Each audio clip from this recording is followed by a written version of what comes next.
When we made our McDonald's Spicy Chicken McNuggets, you were praise hands emoji. Then we ran out, and you were streaming tears emoji. Now they're back, so you can be grinning face with sweat emoji. Order ahead on the McDonald's app. And get Money Mouth Face emoji with 2 orders of crispy, irresistible 10-piece McNuggets, spicy or classic, for just $6. Limited time only. Prices and participation may vary. Cannot be combined with any other offer. Single item at regular price. Ba-da-ba-ba-ba.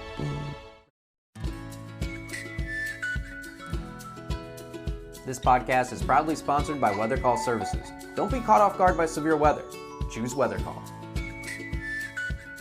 Hello once again, everybody. I'm meteorologist Sean Sublett, and welcome to Across the Sky, our National Lee Enterprises weather podcast. I'm joined by meteorologist Joe Martucci at the New Jersey Shore. Matt Holliner and Kirsten Lang are out of the office with this week. Joe, let's start right off with this. When was the last time your power went out? Well, it was sometime in the middle of January. We had a severe windstorm. Wind gusts were getting over 60 miles an hour at the Jersey Shore. Now, we're a little bit inland, so we weren't that strong, but we had the power out for about maybe 3 hours or so. And, someone told me on Facebook, because I posted a photo of me in the dark, that I looked like Lin-Manuel Miranda, and I haven't unseen it since then. I can see that in the right lighting. Or the wrong definitely lighting. The right lighting. Or the I'm wrong very lighting. bright right now. It can't be in very bright lighting. How about you, Sean? It's been a while since we had a weather-related power outage. It's a lot better than when I was a kid. But, we're still going to have weather-related power outages. And with that, and we're getting into thunderstorm season. And beyond that, we're getting into hurricane season. So we wanted to talk about weather and power outages. So this week, we talked with Jeff Mock and Erin Hurd, meteorologists at Dominion Energy here in Richmond. They're the largest power company here in Virginia. I wanted to clear up a few myths and help people understand what the weather risks are to their power and to the energy or the electric grid in general. Jeff has been with Dominion for 16 years. He's a Penn Stater like me. Erin is a Virginia Tech Hokie from Richmond, like I am. She's been with Dominion since 2019. So we'll get right into our conversation with both Jeff and Erin to talk about weather and the power grid.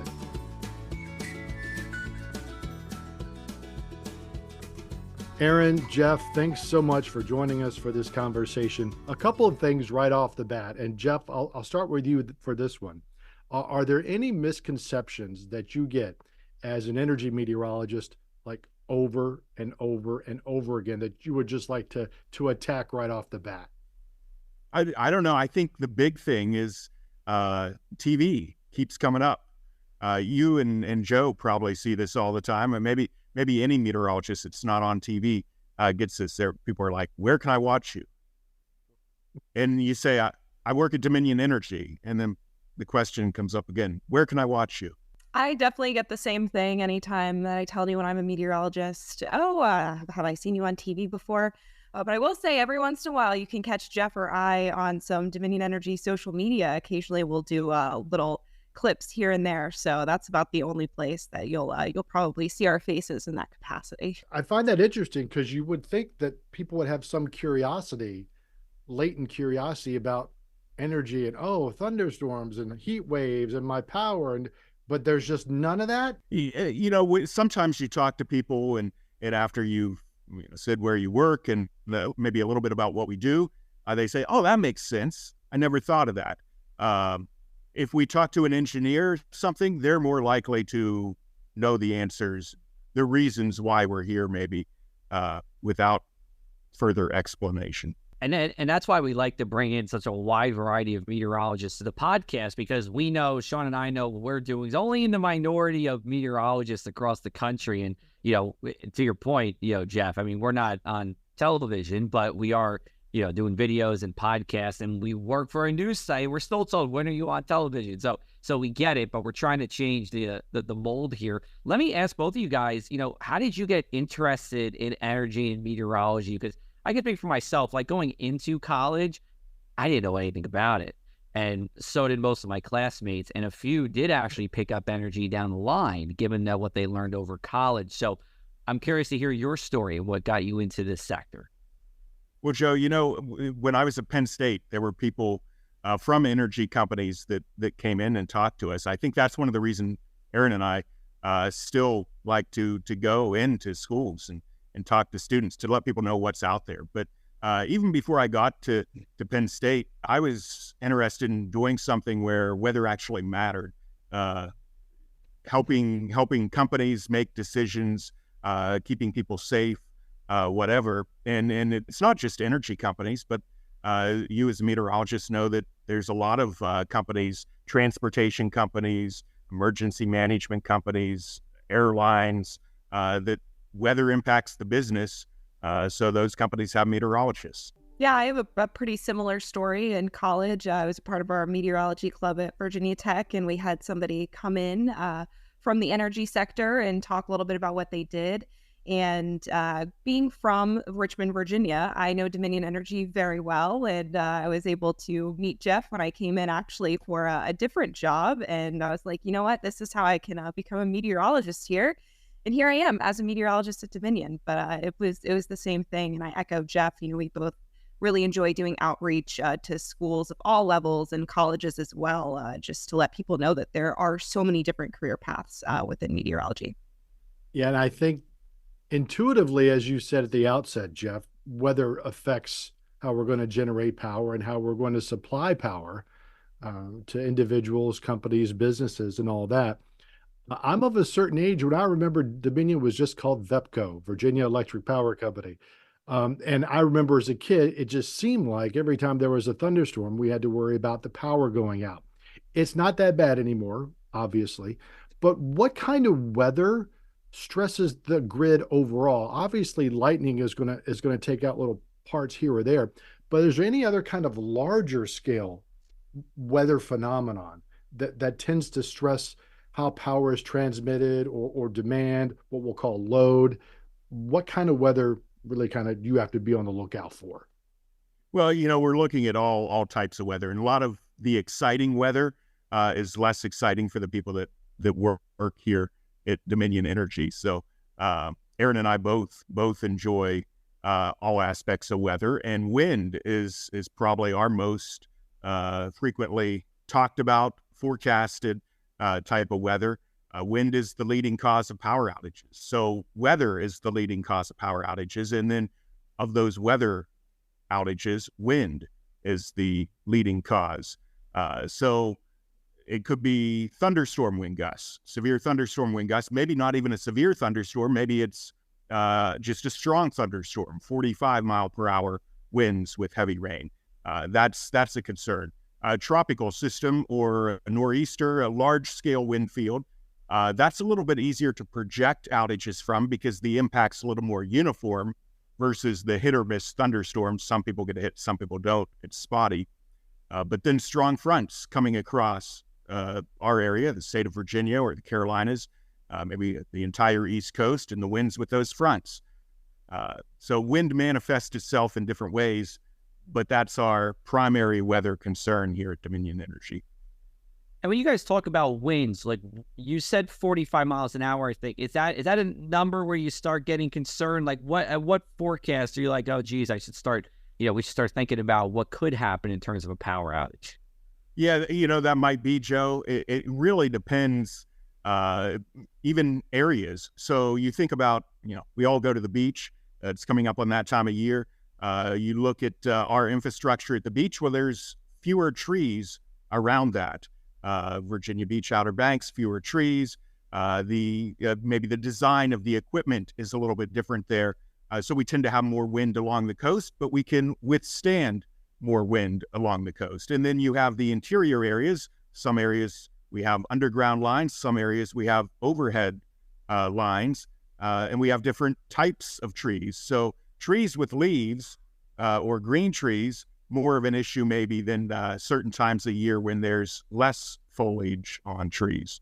Well, back to the above ground versus below ground. I'm sure that stuff is mapped very, very precisely. But can you give an estimate of how much is above, how much is below?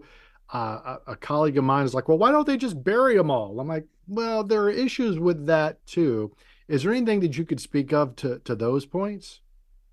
Well, the undergrounding is a whole nother discussion, and we have many people who would love to be on a podcast for that. But the general idea behind it is the circuits, the lines that go out most frequently every time a storm comes through. Those are what we're focusing on first to underground. And Erin and I, yes, we have systems where we can look and see where there's more underground and overhead. But just doing the job here, I've been here over 16 years. You get a feel for how the weather impacts different areas and how our system behaves under maybe the same type of weather, but you see different behavior in different areas. So what's a week like for you guys? What are your hours? When are you working? What happens during a storm? What's the general structure of a week for you guys? I think, I use the word blessed. I feel blessed to be in this job. One of the reasons, many reasons, it's a hobby, getting paid to do a hobby. We all are here on this podcast. That's true. It's fairly normal hours for a meteorologist. You think about, that's the one thing they never tell you before college. You get a job and all of a sudden you're working shift work or overnights or whatever. And we work as needed here. Weather is a 24/7 thing, but we're up. I get up at 5 most days, and the first thing I do is look at the weather. And we do a lot of forecasting individually, maybe before we come in, kind of look at things, analyze things, get an idea about, what I think. Erin gets an idea about what she thinks. Then we collaborate. And I think that's one of the most important things in a weather forecast is collaborating. And that is a big part of the job. That's a big part of both of our philosophies here from a forecast standpoint. Just like you all at the newspapers, Lee Enterprises, collaborating together, working on this podcast together. We're doing the same thing. People can come to Erin, people can come to Jeff. They're going to get the same answer. So we put out by 9 a.m. every morning, we have out an email to the entire company. There's web posts in that email with graphics, video clips. If a storm's coming, of course, we're doing briefings with our response teams and leadership. But we'll do that every Monday, just talking about what's ahead for the week. So a big part of this job is communicating the weather. Sometimes I say all the forecasting happens early in the morning before we even hit the office. And then throughout the day, it's more of a communication piece and adding commentary on how that weather is applied, helping people make the right decisions to better experience for our customers. We can't prevent a storm from coming, but we can respond to it and be better prepared based on a good weather forecast. What are a couple of things that you wish people kind of understood about the grid? I was talking to a colleague and I mentioned PJM. They were like, what is that? And I'm trying to explain that Dominion doesn't own everything. They don't own all the lines. They're not responsible for sending this here and that there. There are other elements at play. Can you talk through just at the 40,000 foot level about how some of this grid operation works, just to the point so people have some understanding about why something happened over there matters to me here? Yeah, that's a question, Sean, we could talk about all day. I know we could. That's why just a little bit, just enough so people can go do some more looking, because I know it is deep, man. It is deep. Would you want your electric utility to just be an individual company and not have access to generation from other states, other utilities? I don't think so. We work together, and really we work together. You talk about generation and the flow of electricity, but we're working together with other companies for mutual aid and storm response. Obviously, there's not going to be enough people working at any one company for some of the biggest storms we're going to see. It wouldn't make sense for our customers to pay higher prices to support a larger staff of people that you only need once every 20 years for a major hurricane direct impact. So we're gonna share resources there. But Dominion, obviously, a part of PJM, and PJM is doing load forecasting for not just PJM as a whole, but the DOM zone, PJM South, which is Dominion Energy, and here also in Virginia, electric co-ops that we're even sharing weather forecast with each other and the electric co-ops. If there's a storm, Erin and I are sharing our forecast because we want everyone to be prepared, and we want all folks, customers, to have quick restoration, even the non-Dominion customers. Real quick, could you just explain what PJM is? I threw that term out there and I realized I didn't explain it. Well, Pennsylvania, Jersey, Maryland would be where the letters come from, but that's the regional transmission operator for part of the country, this part of the country, and it is more now than just Pennsylvania, Jersey, Maryland. When Dominion joined it, it was PJM South, so the grid operator for this area. So you guys stole my electricity in New Jersey? I was I don't know how to answer that. You did not steal anything, Joe. I was making a bad joke. Yeah.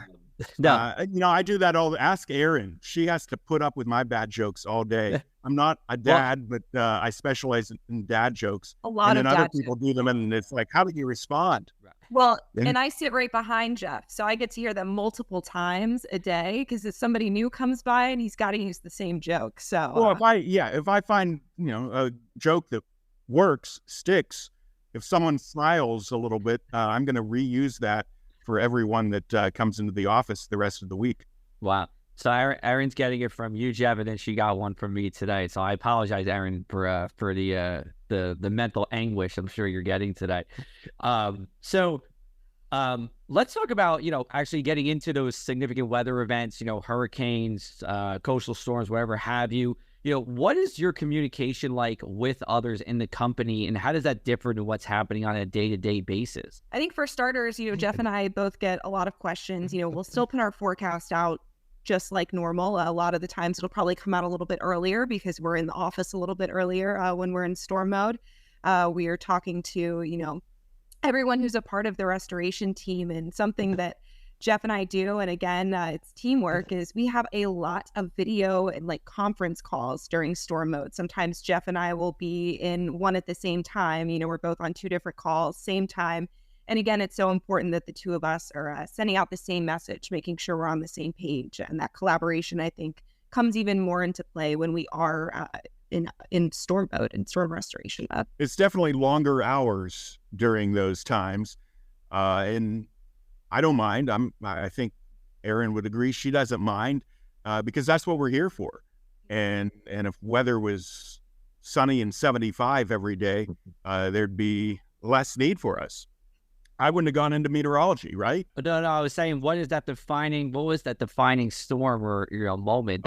For me, it was a few storms, big blizzards and big snow events in the 90s. So I was in middle school and high school in the 90s. And by the time I got to high school, I had made the decision. This is what I want to do. Maybe I loved snow days. I did. That was part of it. People in school called me a weatherman because I was always predicting when we were going to have no school. We didn't have the internet and easily accessible data in those days, so it was a bit different. I think if I was a kid now with the internet, I'd probably be the guy that everyone's complaining about posting the snowfall graphics for 3 feet of snow and then it fizzles out. How about you, Erin? I would say there's probably two. So again, I grew up in Richmond. So I was 6 years old when Isabel hit. I remember we were without power for 5 days, playing board games by candlelight. My mom and I danced in the rain and the wind in the streets of the neighborhood. Maybe not the safest thing to do, but definitely some vivid memories from that storm and just growing up with a fascination, especially with thunderstorms. So I differ from Jeff in that snow's not my thing. And then when I was 9 years old, I watched a movie that changed my life, and I'm sure everyone here can probably guess what that movie was. It's Twister, my favorite movie to this day. I can recite more of it than it's just a little embarrassing how many lines I can recite from that movie. I kind of wish they called me for the Twisters remake. However, So I watched that movie and I was like, that's what I want to do. I knew from a young age that I wasn't really interested in being on TV. So Twister kind of, showed me that there are other meteorology opportunities out there that aren't just TV. And through high school, I was the weather girl. 804 weather girl is what people called me. I was tutoring freshmen in math one day as a senior. And we were expecting some snow, and someone was like, wait, you're 804 weather girl. What's the forecast? Am I going to have to take this test next week? So kind of similar to Jeff, kind of had that reputation in school and really enjoyed forecasting. And so, yeah, here I am. Is 804 weather girl like your social media handle out there somewhere? I do have a Twitter, 804 there you go. WX girl. I don't really post much. It's typically some cool storm pictures because thunderstorms are kind of my thing. My favorite thing. You might see some Mattis clouds or cool shelf clouds, but that's about all I'll do on there. I did not really understand how big Twister the movie was until 10 or 15 years later, once I saw how many people entered the field because of that movie, because I was 26 when that movie came out. So I was amongst those older folks going, hey, that part's wrong. Hey, that part's wrong. Hey, no, that it doesn't turn that way. So I was. That's how Jeff feels about it. Right. I was one of those. I watched it once and I'm like, I can never watch this again. But so I'm glad you say that, Sean, because I thought Erin was the only one that became a meteorologist based on that movie. But a whole generation of meteorologists. Finding out more and more and more. And so, yeah, we're going to take a quick break. Then we'll come back with Jeff and Erin. We will talk more about storms and how they affect the power grid when we continue on the Across the Sky podcast. Hey, Joe Moritucci here, and this podcast is proudly sponsored by Weather Call Services. Don't be caught off guard by severe weather. Choose Weather Call. Receive precise, location-specific alerts via phone, text, or email. With over a decade of experience, Weather Call delivers pinpoint accuracy for your exact address, ensuring no surprises. So take charge and stay prepared when ominous skies loom. Explore the Weather Call difference today. Visit weathercallservices.com/Lee-Enterprises. That's weathercallservices.com/Lee, Lee-Enterprises, ENTERPRISES. We'll have that link in the show notes too. Safeguard yourself, your business, or any school that matters to you. And we are back on the Across the Sky podcast with Jeff Mock and Erin Hurd, Erin Guidry Hurd. Erin, do you prefer Erin Hurd or Erin Guidry Hurd? I see it both ways. Well, I just got married. I guess I'm coming up here in 3 months, so 1-year anniversary. So I guess I'm still kind of using Erin Guidry Hurd for those who've known me for so long as Erin Guidry. But officially, legally, I guess Erin Hurd is the shortened way to go about that. Well, belated congratulations. Yes. Of course. Oh, of thank course. you. So let's talk a little bit more about storms. Isabel obviously was a very big one here in Virginia about 20 years ago, or 25-ish. No, 20. It was 2003. 2003. After a while, you'd start to get them all confused. So anyway, do each one of you have another storm that really sets in your head other than Isabel, like a massive snowstorm or another landfalling tropical hurricane or the dreaded derecho from 2012? Any of those really kind of stick in your head? They're all memorable. Some of them run together maybe a little bit more. Some of the tropical ones, although the big ones always stand out, Sean. You talked about Isabel. That was the largest customer impact in the history of Dominion Energy. That was 2003, so 21, coming up on 21 years ago. Then 2011, we had Irene, second biggest storm, and so that's the biggest one I've been at the company for. Memorable for many reasons, some of them because we had an earthquake in central Virginia the same week while we were preparing for that. Just a lot going on that year. But then a year later, 2012, derecho, and a line of 80 mile per hour winds, a wall of 80 mile per hour winds, really, lasting probably about 15 minutes for any given location, comes across our system. And you have a customer impact that's similar to a hurricane impact or a tropical storm impact, more of a hurricane impact, I guess. Well, you're not planning for that 2 weeks in advance like you are when a storm comes off the coast of Africa. So totally different experience. Those are definitely some of the more memorable ones. We've had memorable winter events, ice, wet snow. But honestly, I think a lot of the storms start to run together a little bit once you get further down that list. I was just going to say, I haven't been with the company for as long as Jeff has. So while I was here in Richmond for most of the storms he just talked about, the last few years, we haven't had any big top 10 storm events. So go ahead and knock on wood for that one. But, I think the most memorable storm in my career so far was probably last Christmas when we had the strong cold front come through. We were sitting in the office on Christmas Eve. I was singing Jeff Christmas carols to try to keep us Christmas karaoke is what we would call it, right? We like alliterations. Christmas karaoke. But that would probably be my most storm in the couple of years that I've been in this role. So obviously with that massive cold outbreak last a couple of days around Christmas, walk through why that is different than a heat wave for a grid, because they both are stressing the grid, but my understanding is that it's stressing it in different ways, or is that a misconception? I'm going to let Jeff take that one. Yeah, well, part of it is, the cold load pickup is a lot more difficult. So you're not just, and of course, you might have some outages from equipment failure because of the cold, but if we have wind, like we did in that event leading up to it, so we have outages from the wind, and you can't just put everyone back on at one time, like we might do with a circuit in normal restoration, because that would put too much of a strain on the grid, and they'd go back out. But our all-time peak load is currently a winter load. That is probably going to change here as we go into future years. Part of that is data center growth, and then part of that is hot summers. Yeah, because in my head, I get the idea that load or demand is going to be higher in the summer than in the winter, because of the air conditioning needs versus Right. People are heating in other ways besides just electricity. Right. Yes. Although Okay. not everyone has air conditioning either. Everyone has to have some form of heat. Not everyone has air conditioning, but so we've kind of gone back and forth over some recent years as to whether the all-time peak is winter or summer. But we anticipate probably within a year or two that's more likely to be consistently summer. This might tie into, what you just said, Jeff, but in terms of projects that you guys have worked on, what are some projects that your team has worked on when relating to energy and weather? And is there one in particular that you're most proud of, during your tenure at Dominion?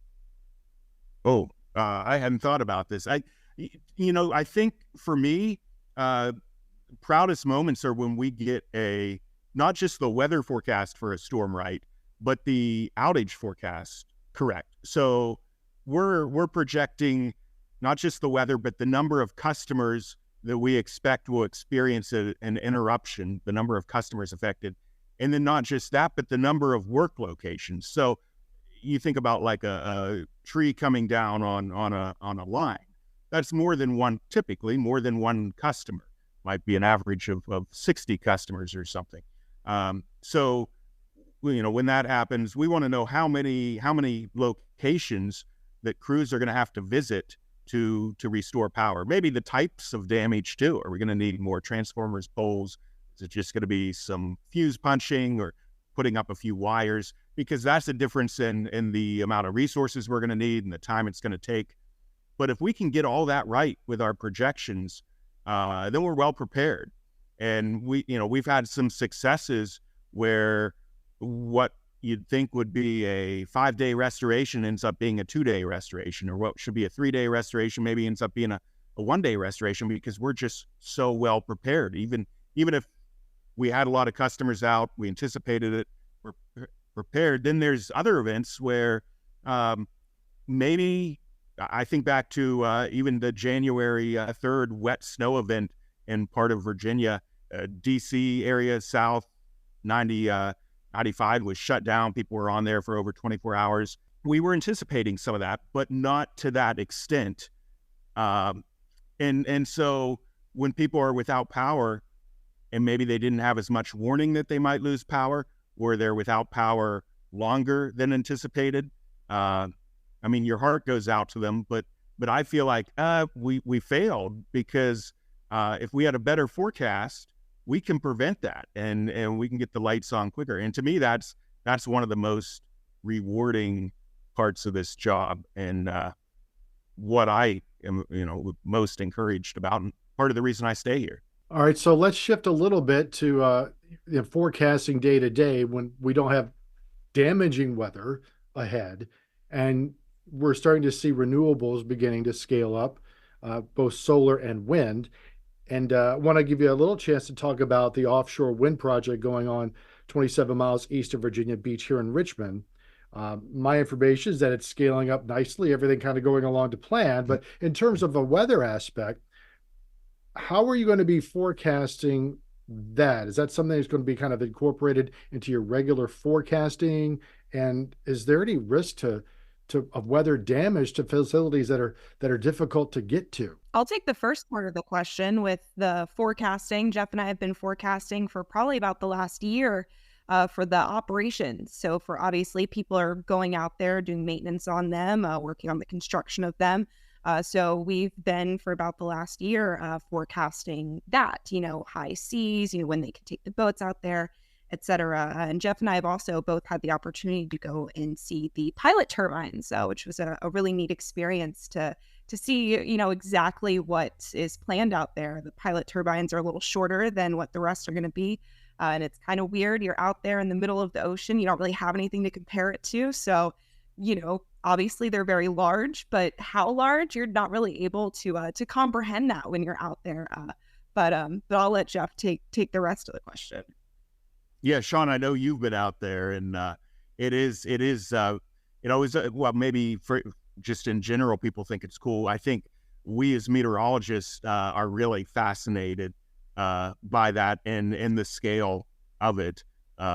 The full project, each turbine is going to be about a mile apart because the wind is dispersed around those turbines, and you want maximum efficiency. But yeah, as Erin said, a big part of it right now is just the safety aspect because there's a lot of work being done. So for the first time in my life ever, I'm looking at seas and waves every single day, and we're not just for that area.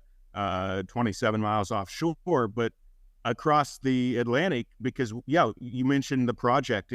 It's going well. It's on budget and on schedule, and we've got all these pieces of equipment coming across the Atlantic. So right now, the monopiles, the piece that goes down into the seafloor, 8 of those are being shipped at a time on a boat across the Atlantic, and it's just a continuing thing for like the next year and a half. Well.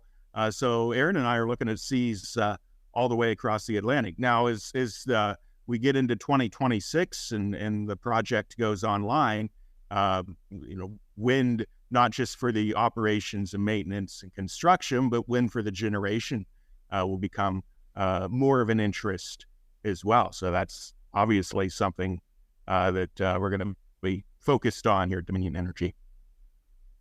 Now, just speaking on behalf of, I guess, generally in the region, are you coordinating with other companies like Dominion across, the Mid-Atlantic or the Northeast? And how regularly are you doing so with that, if you are?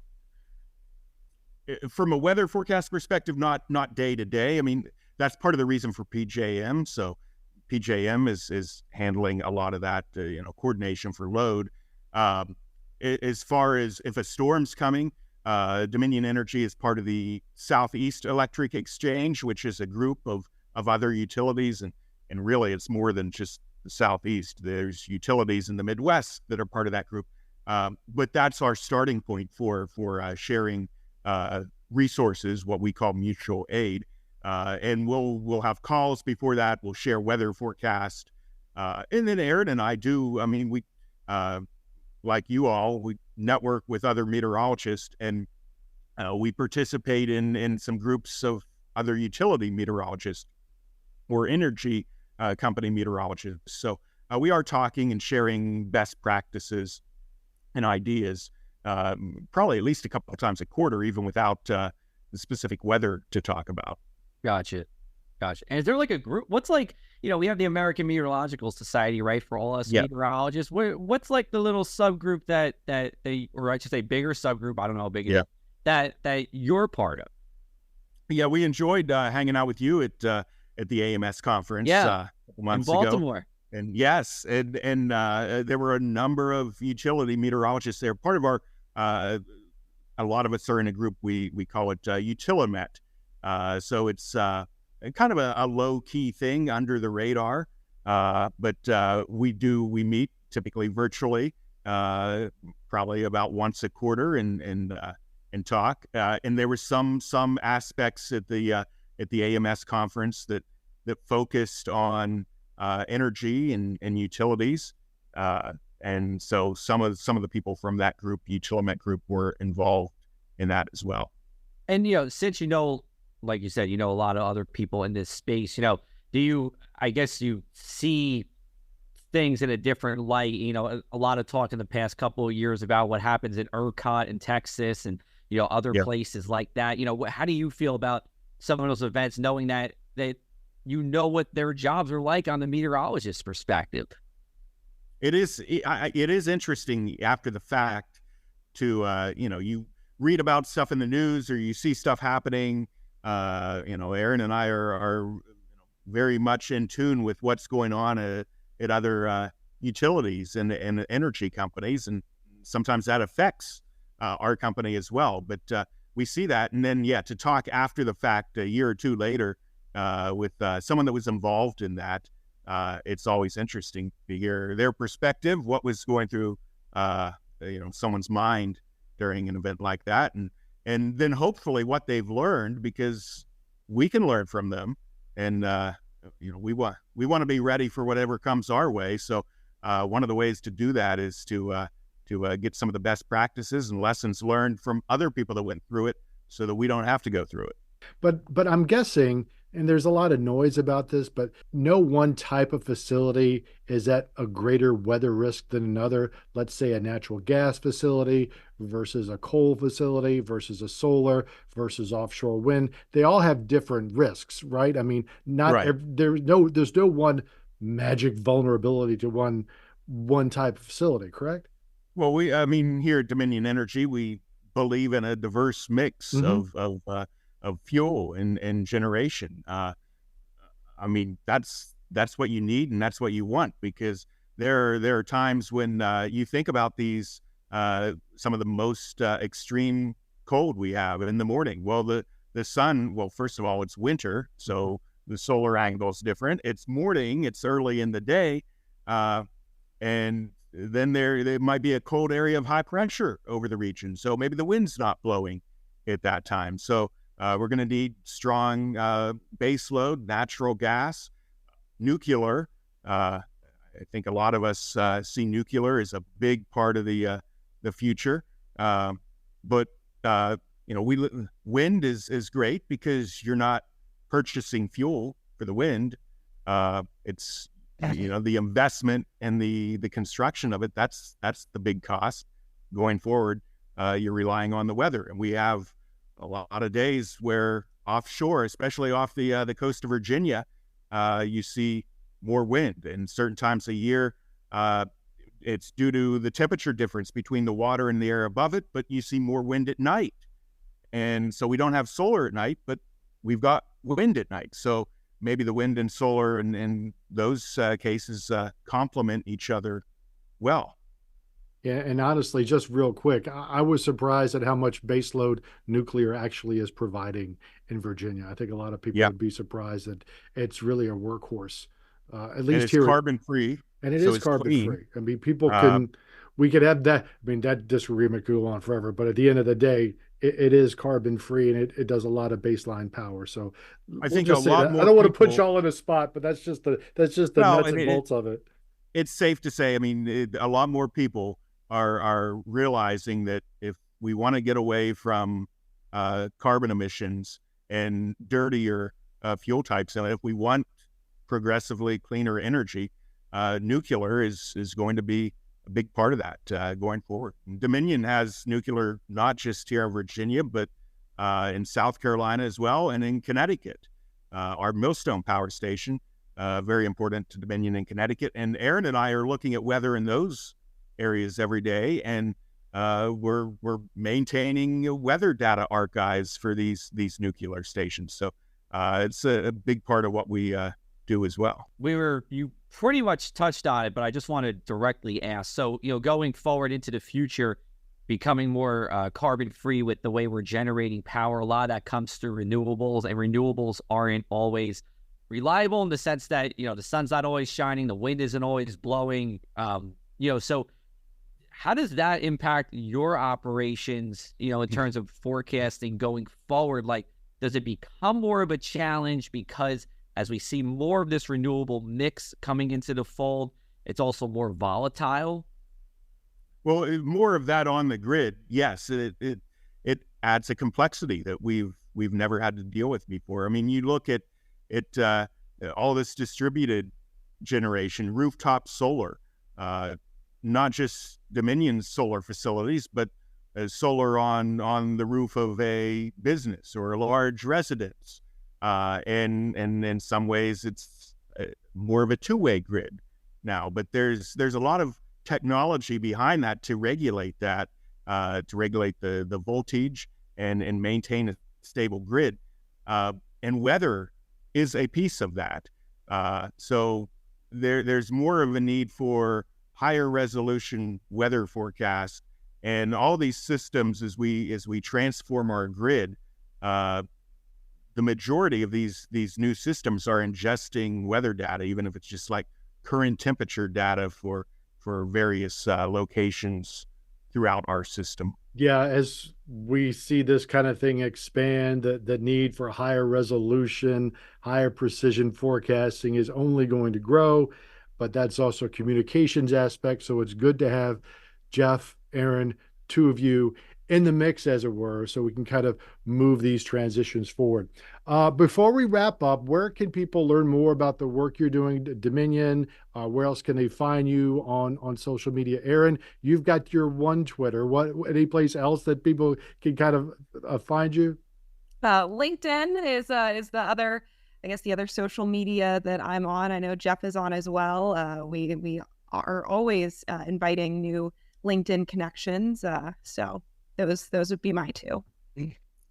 Yeah, I guess, maybe it's some of me over the years changing. Maybe it's social media changing in general, but at this point, LinkedIn is the only social that I do. But we're very accessible on there, and we love to talk weather.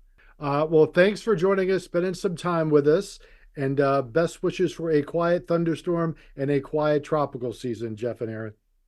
Well, Sean, you're as much of a part of that tropical season as we are.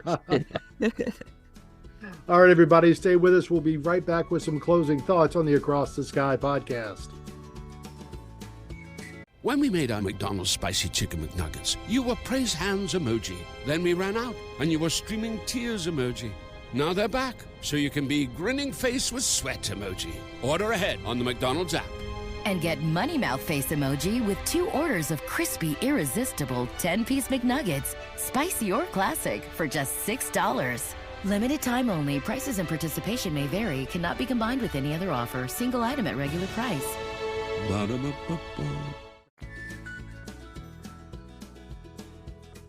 But yeah, I like getting the older guys like me. Like, I remember Twister and how wrong it was. So that was interesting.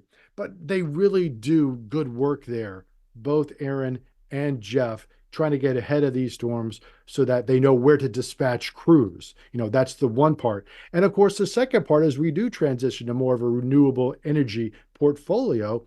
That kind of stuff is important as well. So I suspect the demand for weather folks in the energy industry is only going to go up, Joe. Yes. Well, another industry where I feel like the number of meteorologists will continue to grow. Yeah. I mean, the computers are a big help, but you've got to communicate it. And AI is only going to take you so far, I think, with this kind of stuff. So it's good to talk to them. And, we've got some really good stuff coming up in the next few weeks. We're going to be talking about the status of spring, how far above normal we are or ahead of normal we are how things are blooming nationally. Teresa Crimmins from Arizona's National Phenology Network is going to be joining us.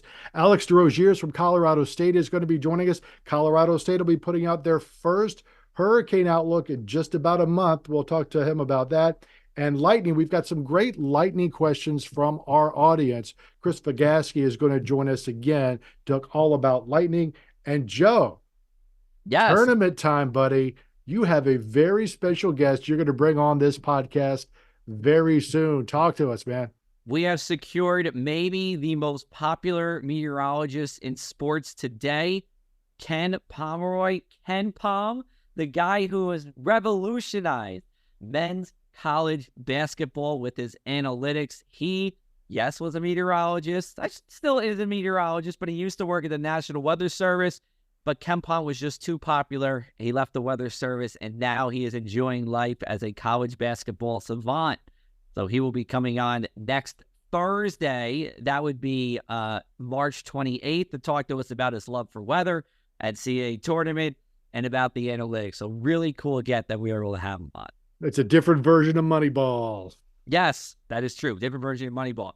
Sean, what is going on across your sky in Virginia? All right, so the Richmond Kickers, our local soccer team, they kicked off their season this week, but the big weekend home opener. They had a smaller game earlier this week. Saturday night's a big game. We're going to have heavy rain Saturday, but it looks like it'll be gone in time for kickoff on the pitch here on Saturday evening in Richmond. So that's a good time. And you might have heard we had some wildfires up here. Yeah, you did. In the western part of the state. So hopefully the rain that we're getting is going to help quench those things, and we don't have to worry about that anymore. What's in your sky there, buddy?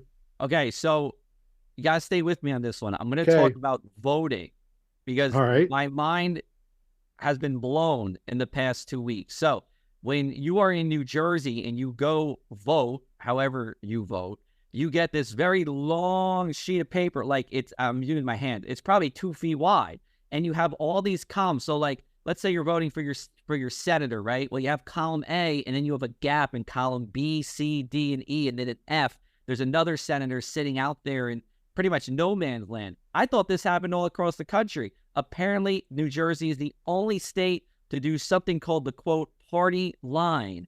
So it is being challenged in court right now and is winning right now in court, meaning that in my foreseeable future, I might be voting like most other states do, which is just kind of aligned with maybe some bubbles that you're filling in. I don't know, Sean, how do you usually vote? But we do the bubbles. Currently what we do in New Jersey is way different, and I thought everywhere was like that until 2 weeks ago. No, I could do the bubbles, man. I got bubbles here. You got bubbles. I got the bubbles. They just list them out, and you fill them out with the bubbles. It's pretty straightforward. Have you seen a New Jersey ballot before? No, because I've only voted in Pennsylvania and Virginia. But I'll just tell you, it's crazy. I had no idea. And good, I see what you did there with the bubbles for March Madness and our upcoming. Oh, yes. So that's the other thing. I know you did that on purpose. That's the other thing, man, in terms of across my skies. We'll see how my bracket does. Joe, and hey, tell everybody, thanks, Joe, for setting up the brackets in our little tournament here at the office. Yes, we have our Press of Atlantic City weather team and friends. Yes. March Madness bracket. Sean, I don't know. Who would you pick? I didn't even look at yours yet. North Carolina. UNC. Okay, yeah. I got them in the Final Four. I have Purdue winning it all, though. Okay. Big Ten for us Big Ten people. I understand. I'm legacy ACC guy. Even though NC State won the local tournament, which caught a lot of people off guard. Yes, I do know that. But as you know, NC State's another big weather school. Yes. So a lot of my colleagues were very geeked up about that. I got to tell you. Yes. We saw that in our secret Facebook group that exactly. We can't talk about on the pod too much. We can't talk about that too much. All right, So with that, I want to say thanks for joining us this week, everyone. And this reminder, if you like the podcast, tell a friend, rate us on Apple, subscribe. It's a huge help. Drop us a note if you have a question, podcast@lee.net. That's probably the easiest way. Subject line across the sky. And we hope to be answering these over the next few weeks. And we are going to be attacking the lightning question here coming up very soon. So don't think we forgot. So for Joe and the team, I'm meteorologist Sean Sublett. Thank you for listening, and we will talk with you next week.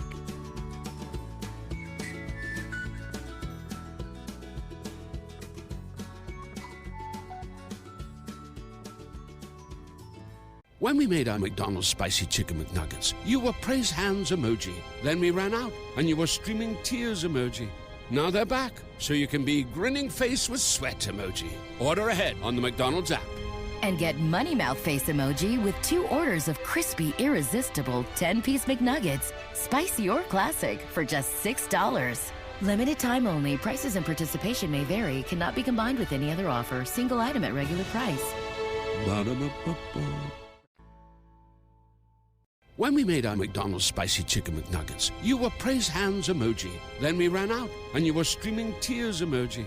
Now they're back, so you can be grinning face with sweat emoji. Order ahead on the McDonald's app. And get Money Mouth Face emoji with 2 orders of crispy, irresistible 10-piece McNuggets, spicy or classic, for just $6. Limited time only. Prices and participation may vary. Cannot be combined with any other offer. Single item at regular price.